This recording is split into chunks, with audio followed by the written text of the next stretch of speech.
All right, this story is... Speaking of your hand in the air, go ahead, Tom. Yeah, no shit. This is for The Atlantic. Elon Musk is president. The world's richest man has declared war on the federal government and his influence appears unchecked. What's been happening the last 16 days feels so illegal. Yeah. I am floored at how it's not illegal. I genuinely don't understand that if this is legal, like we have enormous loopholes that, my God, how did we function before this? Elon Musk and his cohort of exclusively, it seems, white guys, like white men, are running roughshod into these places. Some of them, by the way, as young as 19 years old. 19 years old, yeah. Running into government buildings, USAID, the Office of Personnel Management, the Treasury Department, taking over their computer systems, gaining access to personnel and pay files, shutting shit down, sending out emails, the same email that went out to fucking Twitter employees, fork in the road. Yep. Y'all want to be fired or quit? Like, what? This guy's not even an employee. He's not even an employee of the Department of Government Efficiency. It's not even a real department. This guy's not even an employee. Can you imagine how insane it would be if you were like as a boss of a facility, if I was like the boss and of this and everyone there works for me, and some fucking 28-year-old kid walks in with his fucking laptop and won't give you his fucking last name. And he's like, hi, I'm from Dogecoin.org or whatever. Yeah. I'm here to fire you. I'd be like, fucking security. Yeah. Escort this kid out. Yeah, but the problem is he's escorted in there by U.S. Marshals. That's what's so insane. Yeah, well, he runs the executive branch. So when you run the executive branch, you can basically do what you want. And I also want to caution people that even if we had one of these houses, let's presume we had a house. Yeah. Right? One of them, House or Senate. Doesn't matter because we've seen these people refuse subpoenas before. Right. Like granted, one of them went to jail because of it, but even still. But they got fucking pardoned afterwards or whatever. So, yeah. But there's not a lot of teeth. We didn't put anything in that makes it so the Senate can say, stop what you're doing right now. That's not allowed. Because they can say that and then it doesn't matter. Yeah. Right? So even if the Senate were to step up and say, you can't do this, it doesn't matter. There's nothing there. Same thing with the House. We're going to call you in and make you explain it to us. No, I'm not coming in. Well, there's nothing to enforce that. What do you do? The problem is that the executive branch has way too much power. And this has been a focus of the right for a very long time. Yep. Pour as much power as you can into the executive branch.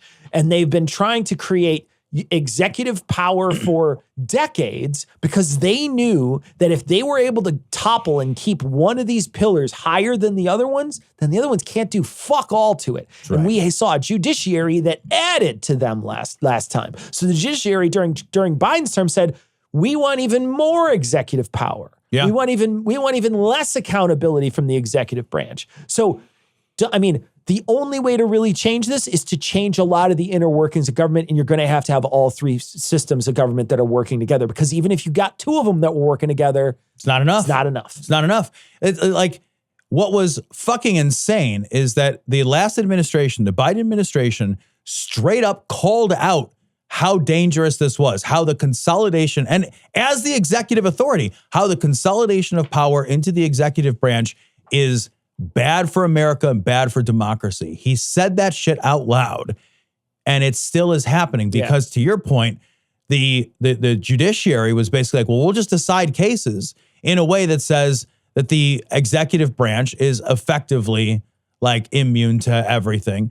One thing that occurs to me too is that pretty much the only thing that separates a banana republic from a functioning democracy is the preference for force or the threat of force versus legal and administrative power or authority. When you have federal marshals forcing these guys in, that's force or the threat of force. It's literally the only reason that they're there is because people with guns on their hips are showing up to allow that to happen. That's banana republic shit. That is exactly what that is. Essentially a coup. It is exactly a coup. It's like we elected a guy who's like, I'm installing myself as king. Yeah. And that's what's happening right now. There is some push on the right against this. On the right. So I am seeing some rumblings of people that are on the right that are less for power in government. We're talking about the people who don't want to see the government being as powerful, that are very upset with what Elon's doing, where he's going in and, now he's got the treasury, all the names and social security numbers. He's got back end access to all kinds of crazy shit. He's stopping payments unilaterally. He's doing all kinds of crazy shit. They don't like that. Sure. They're like, we don't like, that's overstepping. And so you're seeing a group of people, and some of these people are in government too. So you're talking about some of these people in the FBI and other places that are being attacked by Trump, that are we're going to get rid of all these people. Even the people that are Republican are now pushing back and being like, so I think that hopefully, it's my hope that they've done so much crazy shit in the first few days that it wakes a bunch of people up and they start allying with each other instead of with Trump, because now he's seen as the force. You could see some of these larger protests occur and things like that. I don't know, how big this is going to be, but I think the people in government have to resist as deeply as they can. They clearly can't just get rid of you. Right.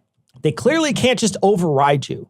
You have to, they have to be our last line of defense. They have to be the line of defense that says, fuck you. Because if they could just get rid of them, they would just get rid of them. Yeah.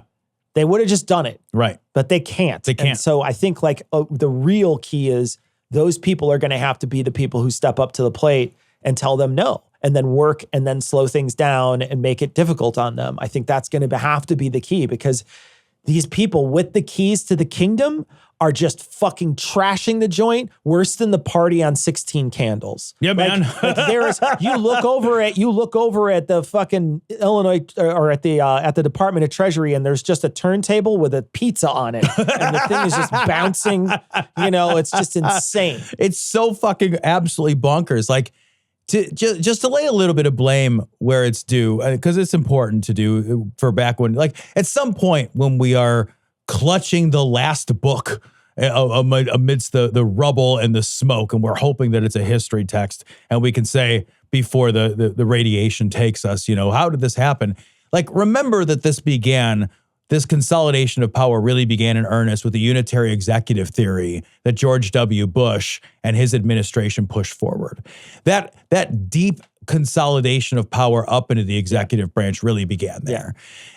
So don't let Dick Cheney, who's sitting in his fucking cowboy hat, bitching about Donald Trump, trick you into believing that he didn't start this. Right. Exactly right. Those fuckers, those neocon sons of bitches,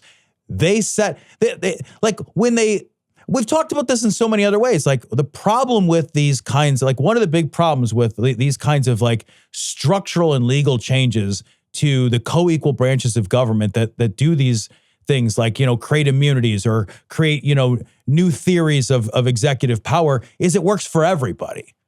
So you can't control it. Once Pandora's out of the box, it's out of the box. That's how the box works. So it's you can't be we're just going to use it for good. We're just going to use it to get this done or that done or the other thing. It's the next guy's you have no idea what the next guy's going to do. Yeah. Maybe the next guy is going to fucking have a South African emerald mine magnate immigrant show up who's a fucking right-wing Nazi saluting lunatic. And he's going to blow up the government by ripping it apart from its fucking servers down. Maybe that's the thing that'll happen. And you can't be I didn't see that coming. Yeah. You don't get to do that part. Yeah. That's not fair.